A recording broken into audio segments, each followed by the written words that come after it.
2326年，三韩帝国领土雪岳山哨所，士兵们在林间及时喊道：“抓住他，跟丢了我们就死定了！”金泰柱在树丛中拼命狂奔，我到底做了什么？为什么要除掉我？追兵在身后大声喊道：“站住！”金泰柱，他冲向前方刺眼的白光，他大口呕出鲜血。该死，我的心脏又来了！金泰柱少尉，看看你，只是跑了一阵就开始发作，毕竟你只是个快要死掉的魔力排斥者。他带着士兵走到悬崖边，追逐结束了。金泰柱少尉，金泰柱绝望地喊道：“为什么要这样对我？”张仁东推了推眼镜，笑道：“你真的不知道吗？像你这种排斥者垃圾，早就该死掉了，为什么非要活到29岁去惹他心烦？”金泰柱愣在原地，他颤抖着手摸向腰间，问道：“你是指本田三井吗？”张仁东按住剑柄说道：“就算只是继母，她也是你的母亲。说话放尊重点。”他猛然拔出长剑，划破长空，直指金泰柱咽喉。张仁东眼神冰冷地说道：“去死吧！”长剑贯穿身体，金泰柱失去平衡，向着悬崖下方坠落。张仁东俯视着深渊说道：“坡州领地将由三井夫人的2个儿子继承，永别了。”300年前的2026年，那是平凡的一天，太阳被遮蔽，日食降临大地，魔力如洪流般坠落，席卷了整个世界，90%的人类因此丧命，气候扭曲，城市崩塌，文明彻底毁灭。300年后的2326年，幸存者适应了魔力，并在废墟上重建文明。随着魔力引发的魔兽与毒草出现，一场新的战争爆发了。战争旷日持久，基于魔力适性的阶级制度随之形成，觉醒者、魔力适性者、魔力顺应者，以及最底层的魔力排斥者。我的父亲是顶级觉醒者，被称为大师的准将金雄邦，而我虽然是长子，却是因魔力中毒正走向死亡的魔力排斥者，被视为家族寄生虫，无能的长子。我是金泰柱，星系在虚空中流转，现代高楼与古老殿宇诡异的重叠在一起。我一心想要飞升成仙，但无论怎么看，这里都不是仙界。家族的建筑竟然和这些奇怪的东西混杂在了一起，这到底是什么地方？唐君越看着脚下的青年，你或许知道这是哪？金泰柱趴在虚空之中，背后的伤口隐隐作痛。我没死吗？唐君越迈步走近，他挥动长袖说道：“站起来，让我看看你的脸。”唐君越看着眼前的少年，哦，金泰柱满脸惊愕。绝毒魔尊唐君越，四川唐门之主，毒物与暗器的巅峰。当魔教吞噬中原大地时，他曾用一把毒水融化了魔教首领天魔，他成为了武林真正的统治者。而这个男人正拥有着和我一样的灵魂。唐君越在晚年修行时，灵魂与我产生了连接。当彼此认出的那一刻，他的记忆涌入我的脑海。金泰柱看着眼前的老者，唐君越，你就是我吗？唐君越看着四周的记忆碎片，这些是你的记忆吗？金泰柱，你是地球上拥有相同灵魂的我，虽然拥有同样的潜力，你却因为拒绝者的枷锁，一生都受尽蔑视。唐君越感叹道：“原来如此，我明白了，这里是我们的精神世界。”唐君越看着金泰柱说道：“我即是你，你即是我。凭借从我这里获得的经验与知识，只要你照此修炼，你也将成为那个世界的绝对主宰。用这股力量，随心所欲地活下去吧。祝你好运，金泰柱。”唐君越，这不是梦，所有的知识都留在我的脑海里。金泰柱满身鲜血，五指死死扣入泥土。如果我现在想活下去，就必须学会那门武功，让唐君越成为绝对统治者的秘术，一种越服毒就越强大的记忆。我必须掌握混元不灭毒灵术。幸运的是，周围到处都是毒草。他挣扎着抓起一把毒草，塞进嘴里，疯狂咀嚼。为了活下去，我必须吃掉它们。如果能将吃下的毒素转化为内力，并创造出容纳毒素的毒元丹田，我就能通过重塑肉身，彻底打破被抛弃者的命运。无论如何，我都要活下去，让那些人付出代价。就从你开始。张仁东。月色笼罩着森林，搜寻的士兵喊道：“离开前必须确认尸体，动作快点！”士兵们打着手电筒，在草丛中四处张望，他到底在哪？张仁东按着剑柄质问：“找个尸体要多久？”远处传来士兵的呼喊：“找到了，是金泰柱！”张仁东走上前去说道：“哈，终于找到你了！”士兵惊叫道：“什么？他为什么还活着？”金泰柱闭着双眼，浑身散发着绿色光芒。这家伙周围的气氛怎么突然变了？难道是魔力反应？金泰柱盘膝而坐，周身环绕绿色气息，他并非在积蓄魔力，而是在凝聚毒心。张仁东指着前方说道：“一个魔力排斥者怎么可能做到这种事？快杀了他，别让他变成麻烦！”士兵拔出长剑，对准金泰柱劈下。金泰柱猛然睁眼，抬手挡住剑刃，绿色能量瞬间爆发，将地面震碎。金泰柱看着手掌，这就是内功吗？金泰柱握紧拳头，有了这份力量，就能让他们血债血偿。他缓缓站起身，周身环绕着绿色气息，看向对面的士兵说道：“很高兴能再次见到你们。”张仁东推了推眼镜问道：“金泰柱少尉，你那悠闲的态度是怎么回事？难道真的觉醒了吗？”脸上明明没有纹身。金泰柱回应道：“觉醒吗？觉醒者分为不同等级，从初学者到大师级，觉醒时脸上会出现等级纹身。张仁东目前只是初学者，相当于武林中的三流武士。现在看来他根本没什么了不起的。”金泰柱看向对方问道：“你的遗言交代完了吗？”张仁东愤怒地回应道：“什么？你这个傲慢的混蛋！”金泰柱眼神变冷说道：“那么现在该轮到你偿还对我做过的事了，我会报答你的这份恩情。”张仁东看着他手中的硬币，硬币，他是摔坏了脑袋吗？张仁东拔出长剑喊道：“这次我一定要杀了你！”全员进攻！士兵们挥舞武器冲上前去。金泰柱握紧手中的硬币，虽然这是这具身体的第一战，但我的内心却异常平静。是因为唐君越的记忆吗？即便魔力排斥我，毒魔之路依然留在我体内。很好，我一定能做到。金泰柱眼神变得凌厉，指尖弹出的硬币划破长空，带起耀眼的绿色光芒，飞刀术一闪，绿色光芒瞬间贯穿敌阵，士兵们应声倒地。金泰柱身形化作残影，幻影迷离步，他在敌群中穿梭，掌心凝聚剧毒能量，血印毒掌重击在士兵胸口，绿色毒气轰然炸裂，将周围敌人全部震飞。士兵惊呼道：“排长，去死吧！”他扣动扳机，子弹倾泻而出。金泰柱侧身避开，冷冷地说道：“太慢了。”张仁东倒在地上，痛苦地问道：“你对我做了什么？”金泰柱俯视着他说道：“在毒面前，觉醒者都一样。”张仁东颤抖着问道：“你没有纹身，怎么能使用技能？”金泰柱回应道：“技能。”唐君越听到会觉得委屈，被毒侵蚀的感觉如何？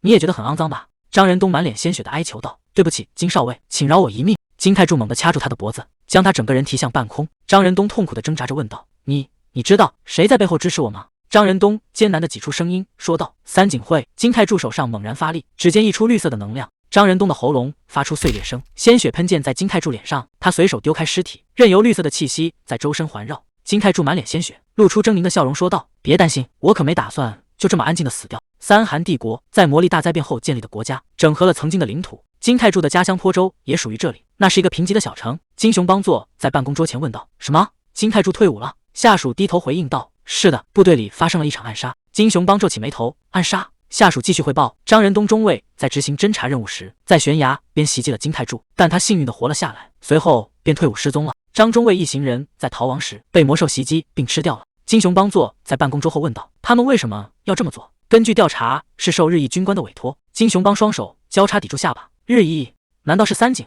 那个女人来自融入帝国的日本名门，也是金泰柱兄弟的母亲。为了让亲生儿子继承魔力兼容的坡州，他一直盼着金泰柱死，是因为他活到了29岁，所以他终于等不及了吗？竟然拜托九州的岳父发起了这场暗杀。他反正也活不了多久，他本该再多等一会的。虽然事态严重，但坡州现在的处境非常困难，我还需要富有姻亲的帮助，只能把这件事掩盖过去了。金雄邦坐在办公桌后说道：“知道了，我会处理。你退下吧。”部下低头回应道：“是，明白了。”房门被重重关上。金泰柱作为魔力排斥者，很快就会死于魔力暴走，能活到29岁已经是奇迹。三井的行为确实过火了，但为了太平与太天，只能视而不见。比起快要死去的金泰柱，他们才是领地的继承人。失踪了吗？看来再也见不到他了。我不会去找你的，余生就自由的活下去吧。三韩帝国领土智异山魔兽边界区，金泰柱背着登山包，站在山巅俯瞰城市。哇，从这里能看到球里全景。队长走上前来问道：“黑金，你是第一次看球里的天际线吗？”金泰柱背着沉重的登山包，走在山间小路上，说道：“是的，我来这里还没多久。”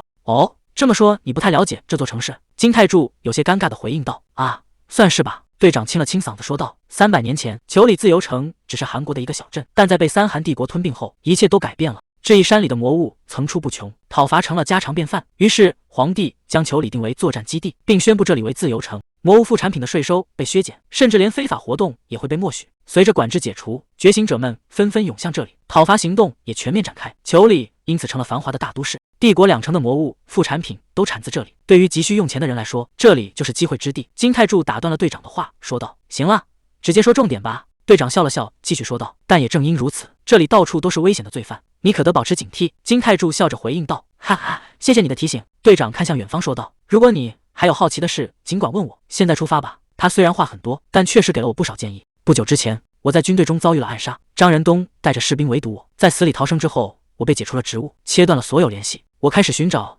能让自己变强的地方。就在那时，我发现了自由之城古拉艾。这里的帝国势力薄弱，家里人很难追踪到我，而且这里到处都是毒兽和毒草，是修炼武艺的绝佳场所。武艺对我来说依然是个陌生的词汇。临死前获得的奇迹灵魂共享，在武灵世界中，与我共享灵魂的绝毒不死魔唐君越，还有从他那里继承的混元毒灵术。本田三井想杀我，反倒是帮了我大忙。金泰柱背着登山包走在山间小径，目前还缺乏自立的实力和金钱，只能先在智异山当搬运工。身后的中年男人问道：“黑金，你觉得这支队伍里谁最强？”金泰柱回应道：“我不确定。”男人指着前方说道：“看到那个女剑士了吗？那是职业选手李荷娜，她是觉醒者，而且是正规级。”金泰柱看着前方的背影，她看起来很年轻，真令人印象深刻。正规级比张仁东那种初学者要高出一个等级，为什么他的魔力流动看起来如此不稳定？李荷娜倒在地上，面色痛苦。路人惊呼道：“是变异3纹蚊子，千万别被它咬到！”巨大的红色蚊子在空中振翅疾驰。金泰柱看着怪物，蚊子吗？红发法师举起法杖，大声喝道：“让开，交给我来处理！”法杖顶端凝聚红光，他挥动法杖，火球术，巨大的火球呼啸着砸向怪物。森林中发生剧烈爆炸。金太柱背着登山包问道：“那个队长，为什么大家都这么慌张？”队长走在前方回应道：“如果被那东西咬到，魔力会暂时消失，严重的话会像他一样晕倒。曾有整个小队因为一只蚊子全军覆没，所以大家才这么紧张。”金太柱蹲在李和那身边，唐君越的记忆里有种毒素与此非常相似，要趁机用万毒真经测试吗？他伸出右手，指尖萦绕着绿色气息，轻触李和内的伤口。“你还好吗？”金太柱露出疑惑的神情。这是什么？该死，这地方本不该出现蚊子的。金发青年看向族长说道：“族长，我们没有防虫装备，还是撤退吧。既然李专家已经倒下了，我们别无选择，对吧？”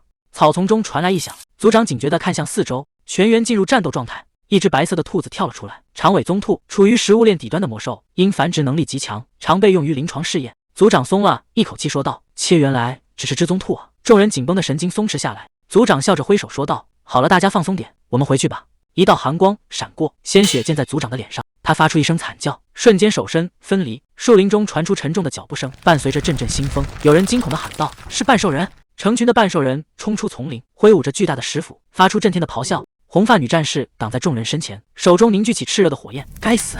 我来争取时间，快把伤员带走！”金太柱听到呼喊，抬起头：“你们先走，我留下来。”“你在说什么？这里不是搬运工待的地方。”金太柱冷静地回应道：“敌人太多了，我必须去帮忙，请照顾好李专家。”队长咬牙转身离去。“知道了，我会带援兵回来，你千万别死。”金太柱调整背包带说道：“我们没时间了，快走吧，不用担心我。”他看向远处的战场，这很奇怪，半兽人的行动太协调了。红发法师挥动法杖大喊：“火焰长枪，去死吧！”法术轰向半兽人，他却突然发出一声惊呼，其中一个家伙正冲向搬运工们。红发女人猛然踏地：“你想去哪？”火墙烈焰瞬间升腾，怪物在火中哀嚎，他挥舞长杖继续阻击敌人。金太柱看着眼前的火光，察觉到后方的异动，猛然回头大喊：“快趴下！”红发女人愣住问道：“什么？”巨大的兽人挥动利刃，从他身后劈落。灵界来到这里已经1个月了。唐君越望着远方，如果没有遇到金太柱，这一切都不会发生。通过共享灵魂，我了解到了那个被称为地球的世界，我因此有了新的领悟。唐君越闭目盘坐，周身环绕着绿色气息，而且我终于达到了梦寐以求的羽化登仙。但我早该料到的，所谓的灵界，竟然是关押这群混蛋的监狱。看看他们，每一个都是彻头彻尾的疯子，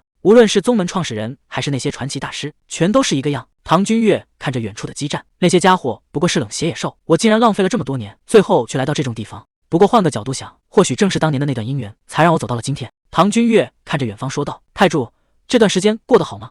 虽然我们共享灵魂，但环境却截然不同。我是武林的绝对统治者，而你却是被抛弃的弱者。希望你能借用我的力量，获得属于自己的幸福。若想超越你记忆中的强者，必须尽快将混元不灭毒功提升至第7层。”他大笑着继续说道：“希望你能快点成长，若有缘分，我们定会再次相见。为了那天，我会在这座监狱里为你寻找新的武学。”一个石块突然从后方重重山在唐君越脑后，天魔战在高处嘲讽道：“真剑操纵的滋味如何？区区玩飞刀的小鬼也敢在毒魔面前谈论剑法？”唐君越挥动长袍冲向前方：“你这封剑客，我要杀了你！”烈焰瞬间席卷战场，防火墙。金太柱在远处大声喊道：“快趴下！”巨大的半兽人挥动利爪，从红发女人身后劈落。金太柱啧了一声，身形化作一道绿光，瞬间消失在原地。红发女人被重重撞开，发出一声闷喝。金太柱猛地踏向地面，让你看看我刚学会的范围攻击暗器术、飞刀术、密爆。无数硬币从空中如雨点般炸裂，金光贯穿了怪物的身体，惨叫声响彻森林。金太柱稳稳落地，硬币散落在他脚边。金太柱看着倒下的兽人，没想到一击就解决了，虽然是一次性消耗品，但威力还算让人满意。他看向昏迷的红发女人，该拿这个人怎么办？为了救他才把他打晕，现在得赶快离开，不能让人发现我的实力。哪怕只是普通的兽人，由一个搬运工解决掉，肯定会引起不小的误会，甚至可能传到父亲耳中。在其他人赶来之前，必须立刻离开这里。金太柱露出一丝微笑，1个月前我还是个无法感知魔力的废物，现在竟然在担心这些。与唐君越的相遇，真的彻底改变了人生。他打开随身包，蹲在地上捡起硬币，清理现场需要点时间，这些暗器制作成本很高，必须一个不漏的回收。金太柱看着包里的金币，看来只能尽快变强了，毕竟从第7阶段开始才有可能开启自动恢复，少了一个。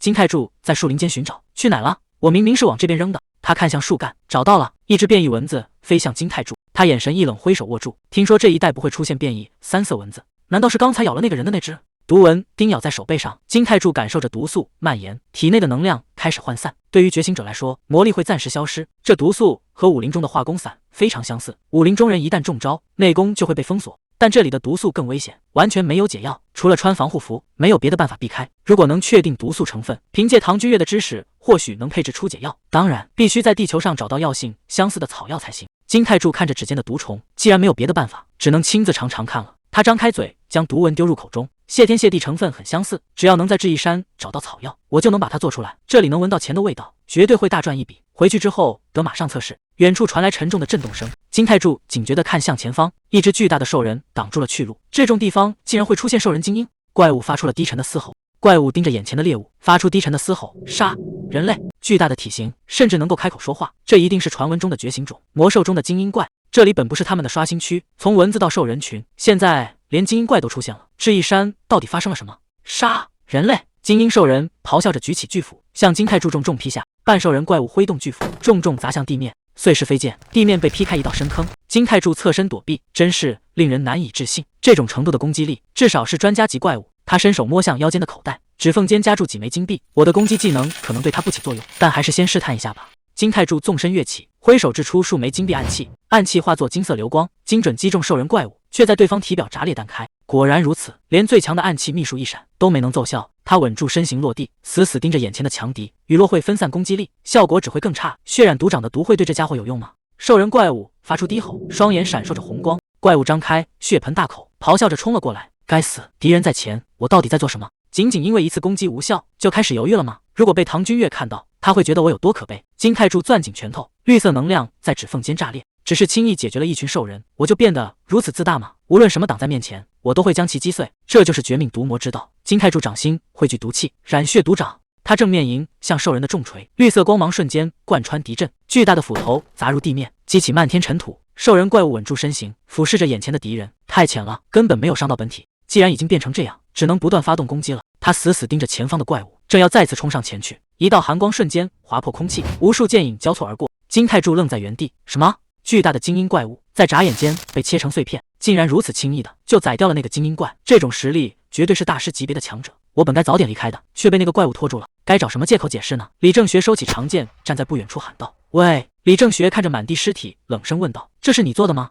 你脸上没有纹身，不像是觉醒者，你这种垃圾怎么杀掉这群兽人的？”金太柱沉默不语。李正学逼近一步说道：“你到底是什么人？这种居高临下的态度，还有宗师级的武力，他绝不是普通人，我必须谨慎措辞。”金太柱开口说道：“首先，谢谢你救了我。”远处传来队长的喊声：“金先生，你没事吧？”金太柱回头回应道：“队长，我没事。”队长背着包跑进说道：“没问你，我说的是行李。”金太柱尴尬地解释道：“那个呀，那位绅士及时赶到，行李什么事都没有。”队长疑惑地问道：“那位绅士啊，是李正学大人。大人，抱歉我们迟到了。”李正学看向前方回应道：“没关系，叫清理组来处理这里。”队长压低声音说道：“喂，你知道吗？裘里是一座自由城市，由自治委员会管理，而不是皇室。李正学大人是3位拥有投票权的常务委员之一，他还是负责治安的老孤坛工会首领，更是大师级觉醒者。像我们这样的搬运工，为了安全，必须向这个工会纳贡。”李正学冷冷地打断道：“喂，适可而止吧。”队长尴尬地摆手说道：“哎呀，我又在胡言乱语了，真抱歉。金先生，快过来向他道谢。”金太柱深深鞠躬说道：“谢谢你救了我，我是金太柱，最近刚到裘里的搬运工。”李正学皱起眉头问道：“搬运工？你是说杀掉半兽人军团的人不是你吗？”金太柱连连摇头回应道：“哈哈，当然不是，我这种搬运工怎么可能？是那位魔法师解决的。那个法师解决了所有兽人，在那之后，他因为法力好竟晕了过去。接着精英兽人就出现了。大人，幸存者已经安置好了，清理小组也已经出发，我们该回去了。”李正学回应道：“好，我们走吧。”他停下脚步，转过身：“你叫金太柱对吧？既然你是求生者，我就给你个忠告，别在我的地盘惹麻烦。如果再让我因为坏事见到你，我不会像今天那样完好无损的送你回去。”“当然不会，一路平安，李大人。”队长看着远去的背影说道。呼，他终于走了。金先生，你刚才看清楚了吧？要是惹到他，你在求生区的日子就到头了，所以尽量避开他吧。”金太柱说道。“他虽然有点粗鲁，但真的有那么坏吗？”队长回应道：“他只是名义上的保安队长，收受坏人的贿赂，并对此视而不见。他亲自巡逻只是为了名声，我只是碰巧遇到他才带他过来的，否则我会叫别人。”金太柱点头说道：“原来如此。”队长继续说道：“高手就像自然灾害，最好不要和他们纠缠。我们收拾好货物出发吧。行李没问题吧？”金太柱回应道：“当然没问题。如果李正学没有帮忙，我刚才就危险了。距离灵魂共享已经过去1个多月了，这段时间我到底在做什么？难道我以为靠这种轻易获得的力量就能逃脱被抛弃的命运吗？仅仅因为击败了一个觉醒者，我就变得如此傲慢，真让人羞愧。我对不起党九呢。从现在开始，一切都会改变。我发誓，我会变得更强。”三韩帝国境内的自由城市裘里，虽然城市基础设施完善，但依然存在许多不足。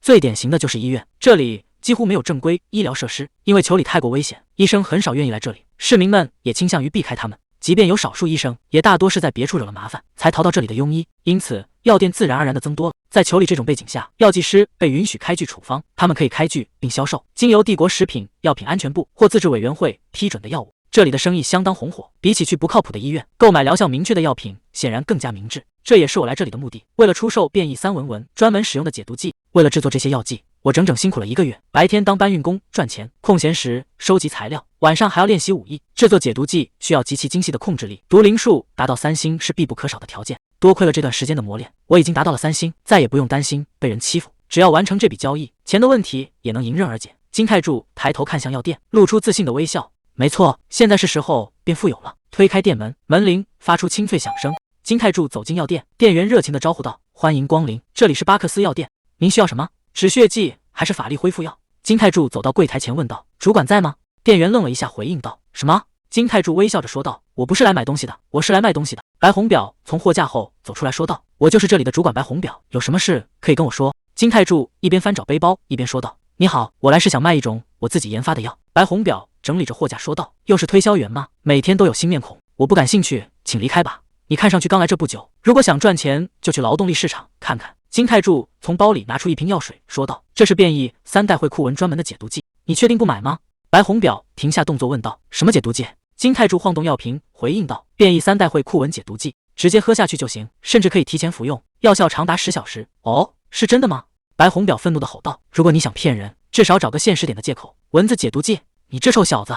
金泰柱又拿出2瓶药水，放在柜台上说道：“这2瓶也拿去吧，测试一下，如果有兴趣就联系我。”他递出一张名片：“你最晚要在今晚午夜前给我答复，否则我就把东西带去其他的药店了。”金泰柱挥了挥手，推门走出药店。白红表看着他的背影说道：“那家伙是什么人？是个疯子吗？”朴振珠拿起药瓶：“哦，你是说这是蚊子解毒剂？白主管，你觉得能相信他吗？”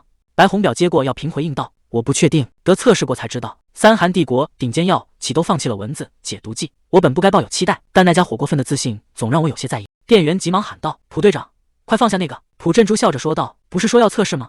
他猛地仰头，将药水一饮而尽。白红表惊叫着阻止：“你这疯子，还没验证的东西怎么敢喝？”朴振珠放下药瓶，一脸疑惑地说道：“哎，这只是普通的纯净水啊。”白红表惊讶地问道：“白水？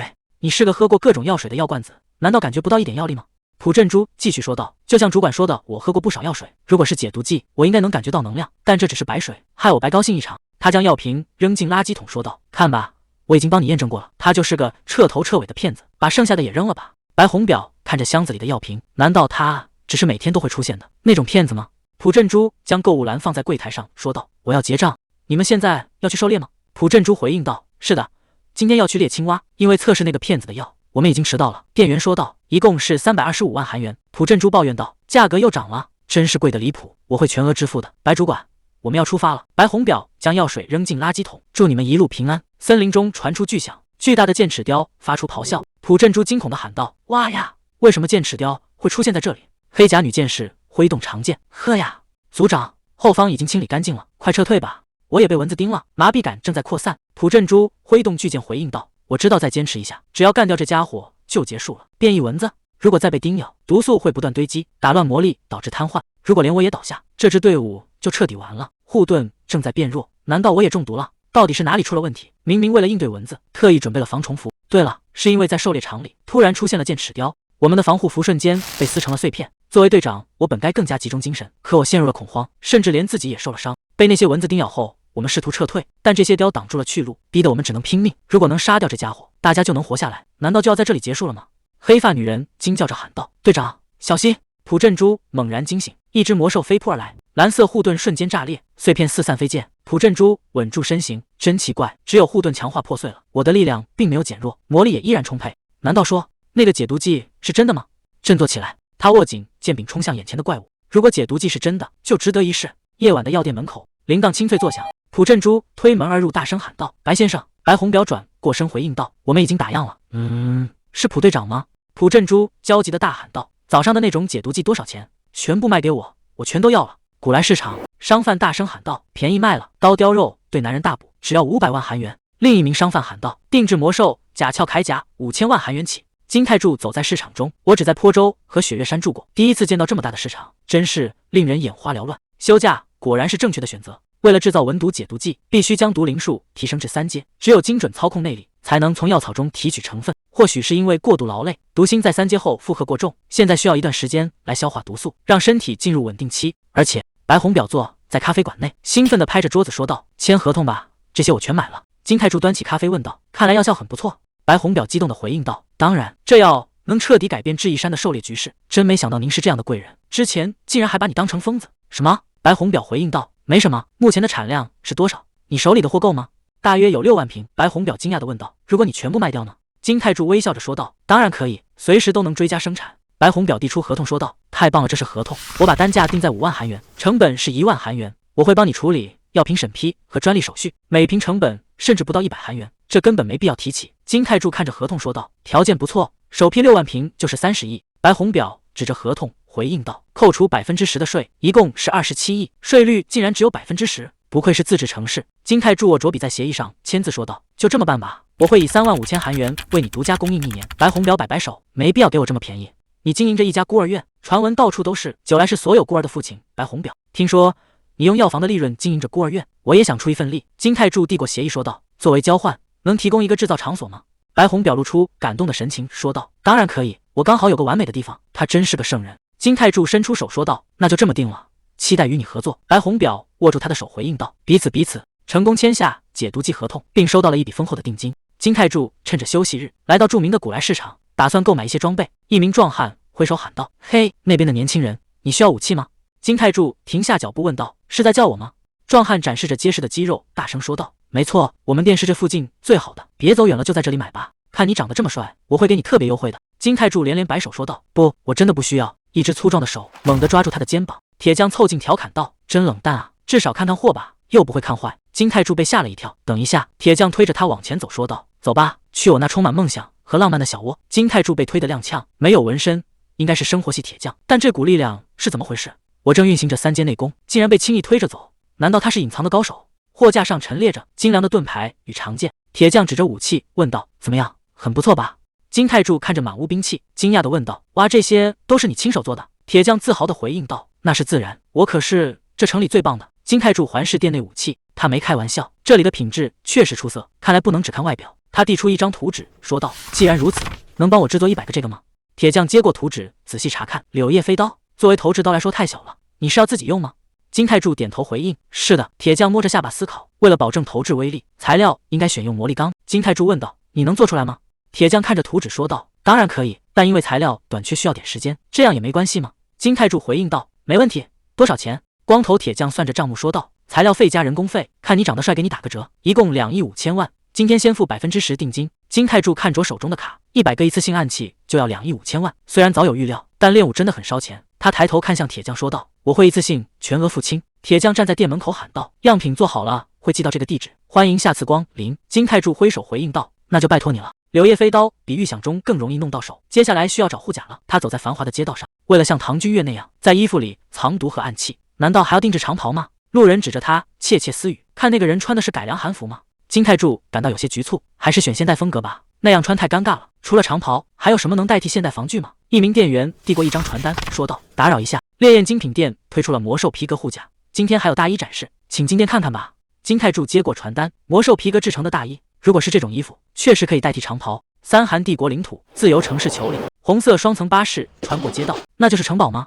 在2325年建造围墙要塞，真是虚荣。郑妍希与金秘书站在露台，远眺着远方的城市。金秘书指着远处说道：“听说那里只能坐船过去，因为大桥被封锁了，只有权贵和高阶觉醒者才能住在那些围墙后面。”郑妍希双手环抱胸前说道：“真是令人作呕。”打着安全的旗号躲在墙后。金秘书笑着回应道：“小姐，我好怕呀，您大老远跑来这里，就为了那件狐狸皮草吗？”郑妍希转过头去，那可不是普通的狐狸皮，是西伯利亚幻影狐的皮。这种狐狸非常罕见，极难捕猎，所以皮毛十分稀缺。用它制成的护甲防御出色，而且冬暖夏凉。秘书兴奋地回应道：“这确实是附近见不到的稀有材料，值得为此花掉假期。”他拿出一张卡片，继续说道：“对了，会长送来一张黑卡，说让您随意使用。”郑妍希摇了摇头说道：“爷爷送的吗？不需要，我自己的钱足够了。”秘书感叹道：“小姐的独立精神真是令人敬佩。”广播声在车厢内响起，下一站是裘里市场，请下车的乘客提前做好准备。红色电车缓缓靠站，郑妍希迈步走下台阶。郑妍希走在街头说道：“金秘书，我们直接去精品店，我想尽快亲眼看看。”金秘书回应道：“好的，小姐。金泰柱看着我手中的传单，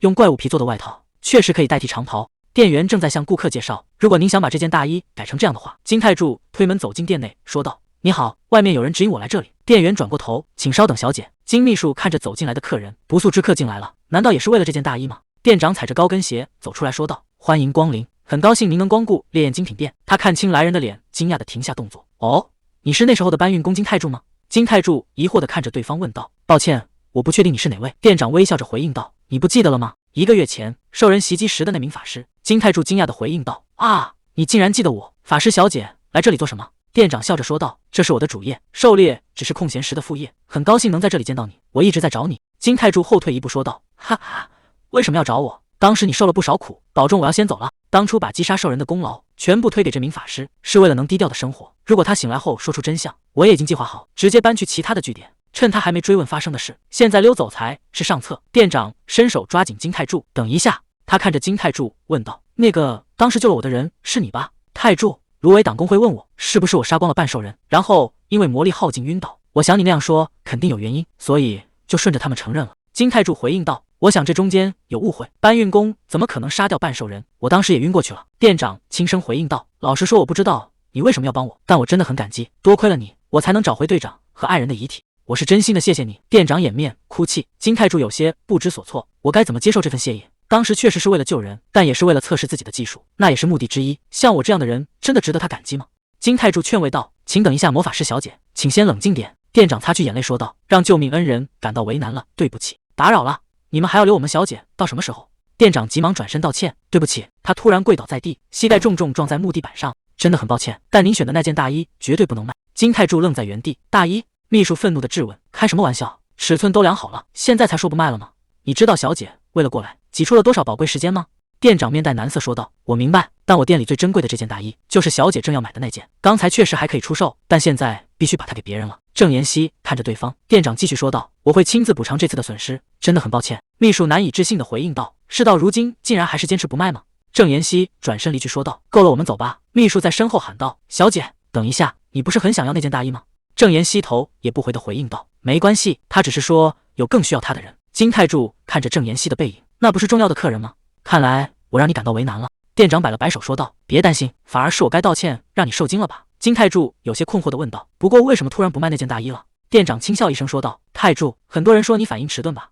他面无表情地回应道。不，这是我第一次听说。店长看着他继续说道。那不可能，你到现在都还没发现吗？那件大衣其实是想送给你的。金泰柱愣在原地问道。什么？你这是什么意思？店长微笑着解释道。我想用这件银狐皮大衣来报答你的救命之恩。金泰柱摇头说道。不，我不能接受，救你并非出自善意，只是碰巧发生了。店长走上前问道。意图真的重要吗？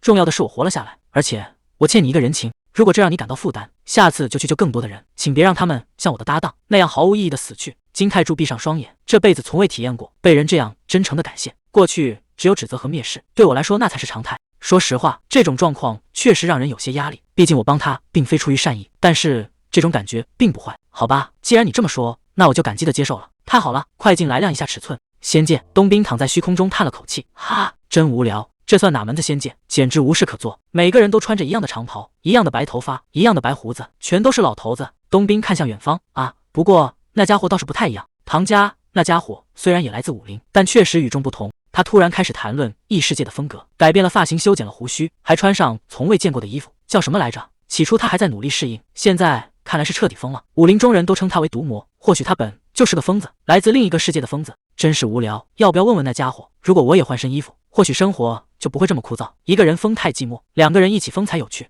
冬兵点了点头说道。好，就这么办。好，我们现在就出发。他手中托起一颗散发金光的红色果实，只要把这件宝贝献给他，他肯定会愿意教导我。幽暗的楼梯间弥漫着诡异的气息。金泰柱穿过地下走廊，来到紧闭的大门前，他伸出手按在散发绿光的液体中，看着眼前的成果，金泰柱满意的说道。看起来不错，进展很顺利。他抬手按住耳边的通讯器，耳机里传来男人的声音。是的，金泰柱先生，我是白红表老板，变异3代会库文解毒剂原液生产已经完成了。白红表握着电话回应道。那真是太好了，我们快没货了，什么时候能再送点来？金泰柱有些意外，我昨天才送了一批，已经需要更多了吗？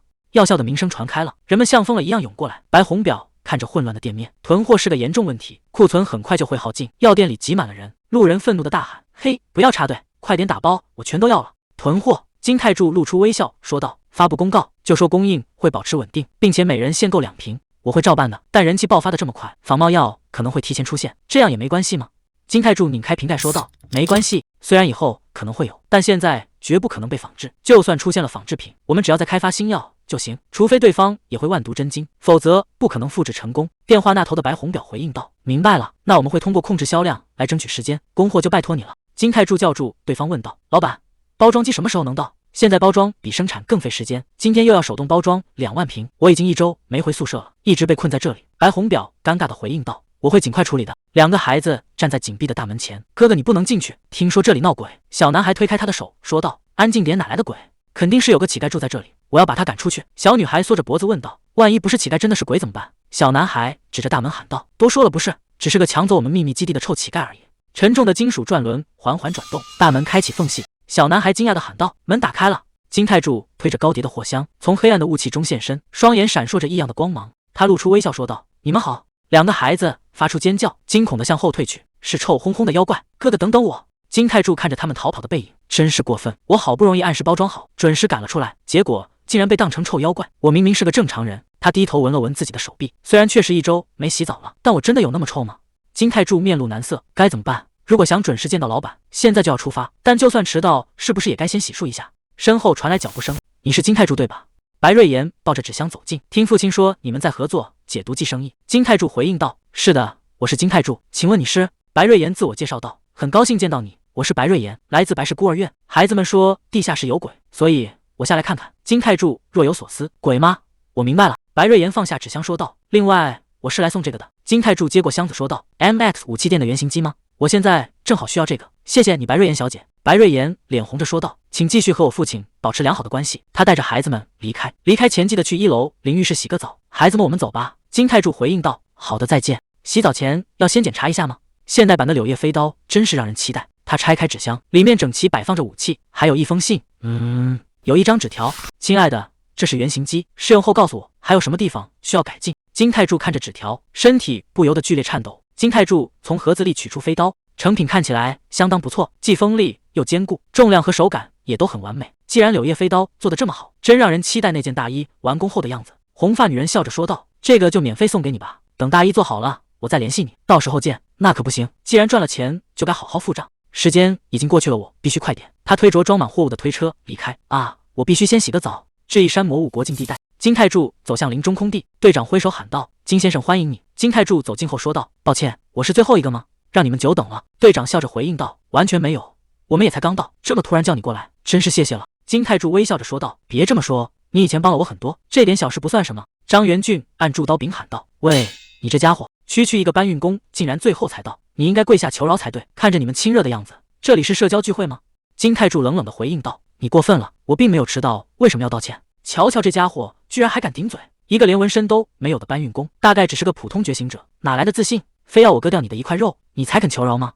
金泰柱面无表情，这家伙是故意的吗？真想杀了他！原来这就是找我当替补的原因，难怪其他人都跑了。队长凑到耳边低声说道：“金先生，我会补偿你的，这笔合同的违约金太高了，千万不能搞砸呀！就算他是故意找茬，也请你忍一忍，我求你了。”张元俊冷笑道：“怎么看到刀就下都不敢说话了？像刚才那样继续顶嘴啊？”金泰柱垂下眼帘，这种事已经习惯了，就忍这一次吧。他低声回应道：“对不起。”张元俊的同伴劝阻道：“元俊够了，别浪费时间了，出发吧。”张元俊收起长剑说道：“算你走运，我刚才差点就砍下去了。”队长满脸歉意地问道：“你没事吧？”“真的很抱歉。”金泰柱淡淡的回应道：“没事，最近的搬运工真让人不爽。”领队看向聚集的众人说道：“人都到齐了，出发。只有7个人去突袭吗？这种规模的领主至少需要15个人。打扰一下，你是认真的吗？我知道最近因为蚊虫解药，袭击数量有下降的趋势，但这已经太少了。”张元俊停下脚步：“什么？这个混蛋，区区一个搬运工竟然敢顶嘴，你是想死吗？”金泰柱平静地说道：“我是为了搬运工的安全，如果不安全，我就不去。”张元俊咬牙切齿地说道：“一个注定要死的家伙，竟然还敢一直顶嘴！注定要死的家伙！”张元俊拔出长刀说道：“好，我现在就杀了你！”全东西走过来喊道：“喂，杀了他谁来搬行李？搬运工，如果你再发牢骚，我就砍断你的4肢，把你丢给魔兽当诱饵！”张元俊咬着牙签说道：“那些裘里搬运工最近过得太舒服了，居然要带这么多人去，真没想过会从搬运工嘴里听到这种话。”全东西大笑着回应：“够了，你会把他吓跑的。”张元俊冷笑道：“他已经在这了，能做什么？如果他敢逃跑，我会亲手杀了他。”金泰柱眼中闪过绿光，这些家伙真是过分，已经彻底越界了。我现在拥有力量，还需要对这种垃圾忍气吞声吗？要不要直接杀了他们？各位请立刻服下解毒剂，我们要出发了。队长转头看向金泰柱，金先生，这次似乎提出了无理的要求，真的很抱歉。金泰柱平静的回应，没关系，但我们真的只要这些人吗？队长解释道，今天的狩猎场是刀锋雕区域，以前因为蚊子多需要2人，但现在有了这种解毒剂，就不再需要防重复了，所需人数自然减少了。他递过药瓶，继续说道，虽然有点担心，但有2个新手在，应该不会有大问题。别担心，快喝下去吧。我特意为您准备了一份，金先生。金泰柱笑着说道，谢谢你老板，我拥有的力量带来了新的改变，如果这让你感到沉重，下次请救下更多的人，不要让他们像我的爱人那样毫无意义的死去。因为我的存在，死于毒素的人数在减少，正如他所愿，我能用这股力量救人了，但这股力量也在改变着我。遇见这些人后，我已经2次无法控制杀意，这种变化的理由大概是因为他绝命毒魔唐君越，他的本性比起放过更倾向于杀掉厌恶之人，毒心已经深入骨髓。灵魂共享之后，唐君越那颗毒辣的心正在与我同化，这不是坏事，毕竟曾经的我太弱了，根本无法在现实生存。金泰柱背着登山包说道，老板，这次突袭请务必紧跟我。队长疑惑地回应道，啊，虽然那个队伍传闻很差，但比起跟着无力的搬运工待在觉醒者身边，不是更安全吗？请别开玩笑，我是认真的，我没有开玩笑。从刚才起，我就感觉到森林深处有什么东西。没错，这是针对我们的极其凶残的杀意。武林之中，诸葛世家陷入火海，唐君越悬浮在半空中，周身环绕着紫色魔气，发出一声冷笑。诸葛春捂着胸口，剧烈的咳嗽，鲜血染红了白须。他愤怒地吼道：“唐君越，你疯了吗？竟然敢对诸葛世家出手！”他俯视着下方，回应道：“诸葛春，或者该叫你雷魔，你和你的家族勾结魔教的事情已经败露了。”无数利刃在魔气中震颤，指向下方的废墟。诸葛春愤怒地大喊：“这是陷害！我们可是5大世家之一，怎么可能做出这种事？”唐君越冷冷地回应道：“你们这些魔教杂碎，总是喜欢这样自称清白。看这里！”他随手一挥，一颗头颅滚落到老者脚下。唐君越俯视着对方说道：“不打算跟你的儿子打个招呼吗？他屠杀无辜平民，收集血晶制造血魔丹，所以我特意把他带到了这里。”唐君越盯着老者的眼睛问道：“诸葛春，现在你还觉得这是陷害吗？我最讨厌你这种人，为了保住自己的狗命，就把弱者当成挡箭牌。”诸葛春满脸惊恐地哀求道：“饶了我吧！我会把关于天魔的一切全都告诉你。”唐君越俯视着下方的老者，无数正派人士因你而惨死，别做梦了，滚吧！唐君越挥动手掌，紫色的魔气瞬间炸裂，将一切吞噬殆尽。我很快就会送天魔去地遇见你们，如果没有那些防护服，连雕群都对付不了。同伴点头回应道：“你说的对。”张元俊看着手中的晶石说道：“瞧瞧这些能量晶石，你之前不是怀疑这点人手能不能行吗？现在答案够清楚了吧？没出息的小鬼就是胆小，所以才只能当个搬运工。”队长按住金泰柱的肩膀说道：“当然，我们为之前的无礼道歉，对吧，金先生？”金泰柱面无表情，多亏了我的解毒剂，你们才能狩猎成功。现在就杀了他们吗？反正很快也要死了。不，还是先忍耐一下，不能让这种垃圾成为柳叶飞刀的第一个祭品。靠着解毒剂，2个新手和3个适配者，竟然能解决一群雕。金泰柱看向远处的草丛，但是不知道那个东西他们能不能应付得了。草丛中传出异响，金泰柱低声说道：“老板，要开始了，按我出发前说的，请一直待在我身边。”队长疑惑地问道：“哎，又来？到底是什么要开始了？”金泰柱平静地回应道：“没什么，只是魔兽的伏击而已。”一只巨大的利爪猛地踏碎了地面的枯枝，这一山上出了名难以对付的雄性。队长颤抖着说道：“那红色的是红毛狼？”张元俊疑惑地问道：“什么？”他把背包递给队长：“别担心，不会有事的，帮我拿一下这个。”队长惊恐地喊道：“金先生，你在说什么胡话？我们得赶紧逃跑！红毛狼至少需要正规等级才能对付的魔兽，它的力量固然棘手，但更大的问题是，他们总是成对行动一公一母。”张元俊猛地回头喊道：“上折！该死，竟然还有一只！”张元俊挥刀斩向红狼：“死吧！”红狼侧身跃起，躲开了致命一击。他躲开了。张元俊看向远处逃跑的背影：“东西，你要去哪？快下达命令！”队友瘫坐在地大骂：“混蛋！你要丢下我逃跑吗？”张元俊发出一声冷笑，队友跑向他哭喊道：“哥哥，我们死定了！这里有2只狼！”张元俊呵斥道：“闭嘴！按平时做的去办，把那些搬运工当成诱饵，就像上次一样，我们趁机逃走。”金泰柱背着登山包，静静看着这群人。金先生不打算展现点什么吗？现在的状况可没法让我继续信任你。巨狼张开血盆大口，扑向眼前的猎人们。金泰柱握住刀柄说道：“现在就让你们见识一下！”飞刀术一闪，绿光如闪电般迸发。队长惊恐地喊道：“这到底是什么？”金泰柱停下脚步说道：“一个抛弃了本该保护的队友，另一个把最弱的搬运工喂给野兽。你们这种垃圾不配活在世上。”金泰柱周身环绕绿光，冷冷地说道：“我最讨厌你这种人践踏弱者，甚至把他们当成挡箭牌，只为了自己能活命。”张元俊捂着耳朵惨叫：“我的耳朵！”他惊恐地看着前方，巨狼竟然已经死了，是什么时候杀掉的？队长颤抖着问道：“金泰柱先生，你是怎么一击杀掉他的？”金泰柱迈步向前说道：“闭嘴！我现在心情很差。”他散发出恐怖的气息，如果你再敢动一步，就死定了。金太柱盯着眼前的男人冷声问道：“问你一件事，你们每次都这么干吗？每当陷入危险，就把弱者推出去送死，然后自己逃跑？”张元俊不屑地回应道：“那又怎样？弱者为了觉醒者牺牲，不是理所当然吗？”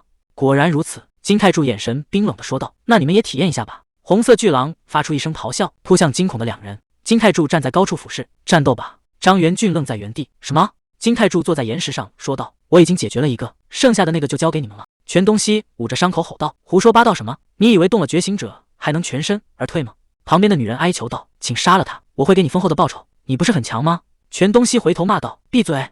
你这贱人！”一道绿光闪过，金太柱冷冷地说道：“既然听不懂人话，那耳朵也没用了。我再说一遍，我是搬运工，而你们才是战斗员。刚才抓雕时的自信都去哪了？所以你们去战斗吧！”巨大的狼形怪物发出一声怒吼，扑向众人。张元俊拔出长刀喊道：“该死，散开！”红色巨狼咆哮着，利爪撕裂空气拍向他。张元俊瞬间手身分离。全东西捂住耳朵，痛苦地说道：“我的耳朵，我要杀了你搬运工！”巨狼张开血盆大口，全东西愣在原地，发出疑惑的声音。女人惊恐尖叫，巨狼已经扑到身后。全东西大声说道：“看什么呢？快跑！”巨狼的阴影笼罩下来，女人面色惨白，獠牙近在咫尺。巨型魔狼发出咆哮，一口吞掉猎人。队长脸色苍白地问道：“金先生，那只魔兽是冲我来的吗？”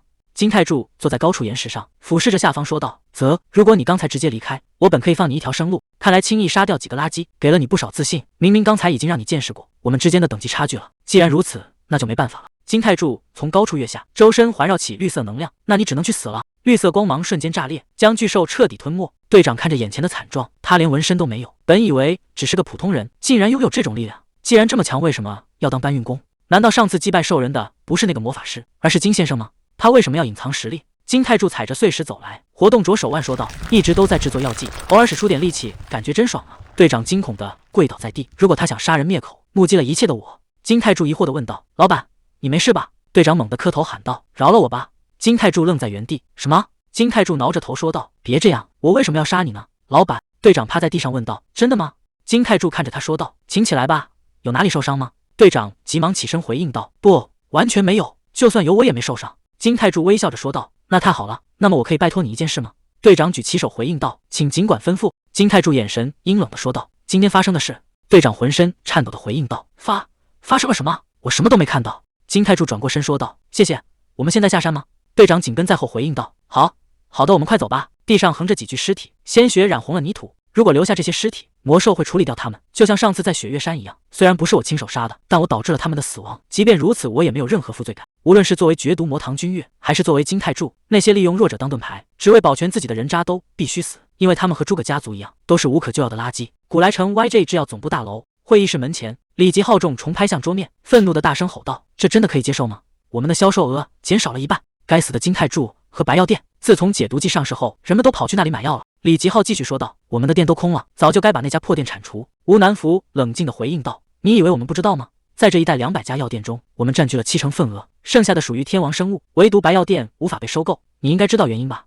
自治委员会一直在保护他，因为他在资助那些孤儿。”李吉浩不屑地说道：“人气高有什么了不起？竟然让他们如此畏首畏尾。”吴南福双手交叉冷淡地回应道：“既然你很清楚现状，就不该在这里发脾气，而是应该提出解决方案。”李吉浩猛地站起身：“你说什么？你这混蛋！”赵勋熙拍了拍手说道：“请两位冷静一点，你们每次见面都要吵架，别再互相试探了，分享一下各自的进展吧。毕竟大家都在同一条船上。我们的 YJ 已经失败了，古莱努里也失败了，没能生产出仿制药，试剂瓶也一样。”赵勋熙点了点头，果然不出所料，听说天王生物也失败了。吴南福继续说道：“我们终究会成功的，这只是时间问题。”李吉浩猛地拍桌子：“谁不知道那个问题是现在？如果只是等待，我们很快就会破产。”赵勋熙露出微笑说道：“既然如此，也没办法。虽然自治委员会很麻烦，但久违的按老规矩办吧。”李吉浩大笑起来：“不愧是赵社长，这正是我期待的话。调查已经结束了吧？”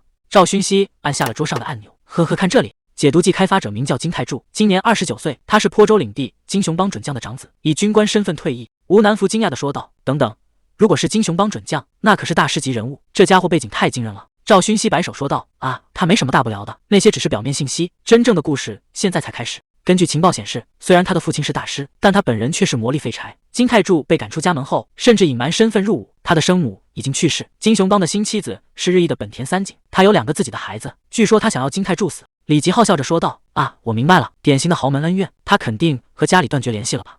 赵勋熙交叉双手说道：“没错，所以我们得先见他一面。不管白红表答应了他什么，只要我们出价更高，就能拿到分销权。如果他拒绝呢，那就按原计划进行。反正很久没见血了。三韩帝国皇军智异山魔兽防御军副官推门走进办公室，准将吴振亨坐在办公桌后问道：“查到了吗？”副官递上文件回应道：“是的，收到了酋里自治委员会的消息。金泰柱男，29岁，来自坡州，曾是雪岳山部队军官，因魔力排斥退役。”吴振亨看着报告，原来是金准将的儿子。传闻长子是魔力排斥者，果然是真的。军方之前尝试订购补给，但他以库存不足为由拒绝了，因为皇帝陛下的敕令，酋里那边很难干涉，所以当时只能放弃。吴振亨合上文件说道：“幸好他是金准将的儿子，还有过从军经历，这次应该会顺利些。”吴振亨按住报告书，如果能拿到解毒剂，就能在魔兽潮爆发前进行大规模镇压。他们毕竟是父子，只要没断绝关系，就一定能拿到物资。坡州领地，金雄邦对着电话说道：“是的，明白了，长官。”他挂断电话，就算是鼻涕虫，最后也学会了翻滚。本田三井站在桌前，我们的泰柱什么时候学会这些的？他以前身体虚弱，甚至没法去上大学。他低头看着手机说道：“我们直接去九来吧，我先订火车票。”泰柱没有社会经验，现在突然有了钱，可能会被骗的。金雄邦双手交叉抵住下巴，说道：“暂时先别管他了。”本田三井惊讶地问道：“你说什么？”金雄邦冷淡地回应道：“我说别管他，他已经不在家谱上了，现在不归我们管。”本田三井笑着说道：“那只是文书工作，难道真的能轻易断绝血缘吗？我们必须帮他。”够了！金雄邦拍案而起，怒喝道：“如果你还有良知，就立刻停止！良知？难道他知道暗杀契约的事？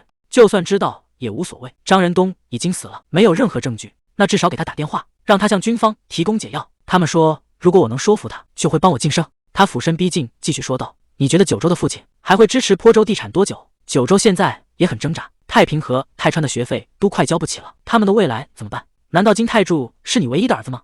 金雄邦双手交叉抵住下巴，说道：“那你自己去问金泰柱，我说过我不想去。”本田三井咬牙回应道：“行，随你便吧，我会按我的方式处理。”他愤然转身，快步走出房间，重重关上大门。金雄邦靠在办公椅上，几个月没有他的消息，还以为他已经死了，没想到他在九来活得很好，他在按自己的方式生活，真是太好了。金雄邦嘴角微微上扬，露出欣慰的笑容。古来市场人来人往，金泰柱换上一件长款大衣，站在镜子前，店长帮他整理衣领，说道：“我就知道这件衣服非常适合你。”金泰柱站在镜子前，整理着新外套，说道：“多谢了，魔族血液副产品做的外套，果然不一样，不仅轻便坚固，还能调节体温，而且按照我的要求染成了不起眼的灰色，我很满意。”他掀开衣襟，看着内侧整齐的挂钩，还有这些收纳空间，我也很喜欢。店长看着他问道：“修改的时候我就在想，你带了这么多武器，是那方面的觉醒者吗？”金泰柱笑着回应道：“算是吧。”金泰柱掏出钱包问道：“我不能白拿这么贵重的东西，这要多少钱？”店员慌忙摆手回应道：“不，这几乎是我一生的价值，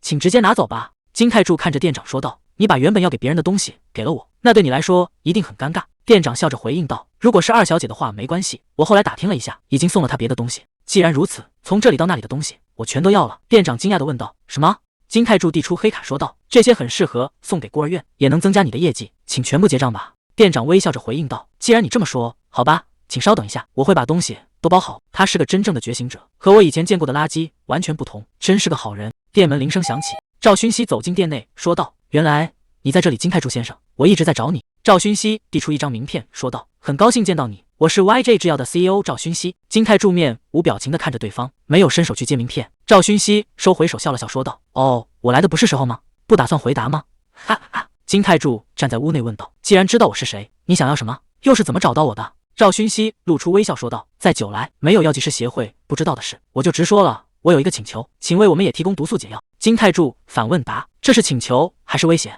赵勋熙摊开双手说道：“目前为止是请求。”金泰柱果断回应道：“我拒绝。”赵勋熙开出价码说道：“违约金由我承担，我会支付3倍的报酬。”金泰柱头也不回的说道：“算了吧，我不想让自己看起来像个不守信用的人。”赵勋熙继续劝说道：“那至少把配方卖给我们，我出50亿。”金泰柱冷笑着回应道：“你觉得像你这样的人能买得起这种东西吗？”赵勋熙脸色阴沉的威胁道：“你根本不明白，再这样下去，你很难在九来镇立足。”金泰柱平静的说道：“不用担心，我会处理好的，你就走着瞧吧。”店长疑惑的问道：“刚才这里不是有客人吗？”金泰柱回应道：“只是个小贩，我把他打发走了。”赵勋熙盯着手机，固执的白痴，他会后悔的。是的，老板。他接起电话说道：“开始工作吧，和往常一样。”夕阳笼罩着建筑工地，敲击声此起彼伏。古雷郊外，金泰柱新家建设工地。金泰柱提着大堆购物袋走进工地，说道：“老板，我来了。”白红表放下手中的图纸：“哦，你来了？你手里拿的是什么？”金泰柱走上前说道：“我总是得到您的帮助，所以这是我的回礼。我给孩子们买了些衣服。”白红表看着眼前的年轻人，眼角流下一行泪水：“泰柱先生，你就像一道光，我永远不会忘记这件事，以后我会更加努力工作的。金泰柱微笑着回应道：“你喜欢就好，多亏了你，一切进展都很顺利。从买楼到施工，你辛苦了。对了，我决定接受你提到的那个提议。”白红表转过头问道：“你终于下定决心了吗？”金泰柱平静地回应道：“是的 ，YJ 药业的 CEO 今天来见我了，和他见面之后，我就确定了。”白红表紧张地问道：“那家伙，他是不是想干什么？”金泰柱双手抱头，平静地回应道：“不，只是稍微威慑了一下。多亏了他，让我记起弱小的时候人们会如何对待你，所以我打算按你建议的开一家制药公司，请继续支持我。”白红表笑着说道：“那是当然。”金泰柱看着施工现场，请完成这里的建设，我要离开一段时间。白红表疑惑地问道：“你要去很远的地方吗？”金泰柱望着远方，淡淡的说道：“不在公司成立之前，我打算去研发一种新药。混元不灭毒灵术，这是有武林最强者唐君越所创的绝世神功，它融合了唐门基础心法、五行气功，并吸纳了多种武学精髓。此功法共分为10星，从最初的凝练毒心到制造解药与释放毒气，每一层都代表着境界的跨越。当达到第10星后，必须通过领悟开启毒灵，只有获得毒灵的人才能施展终极秘技毁灭之语。正如当年的唐君越，他曾用那双毒手亲手终结了魔教首领天魔。”至一山魔兽爆发区，一道绿色光柱贯穿森林，金泰柱周身环绕能量从天而降，魔兽咆哮着扑向前方。金泰柱深吸一口气，握紧剑柄，迎着巨兽正面冲锋，绿色剑光瞬间爆发，贯穿魔兽胸膛，巨兽重重摔在地上，彻底失去生息。金泰柱稳住身形，甩掉剑上的血迹。金泰柱看着眼前的猎物，虽然被称为独爪猫，但体型简直像老虎一样，皮肤硬得惊人，武器和内力都很难穿透。目前我的毒灵术只有3星，处于2流与1流高手之间，这种程度还远远不够，所以我才在这一山修炼，通过吸收魔兽的毒素来提升。他剖开猎物的尸体，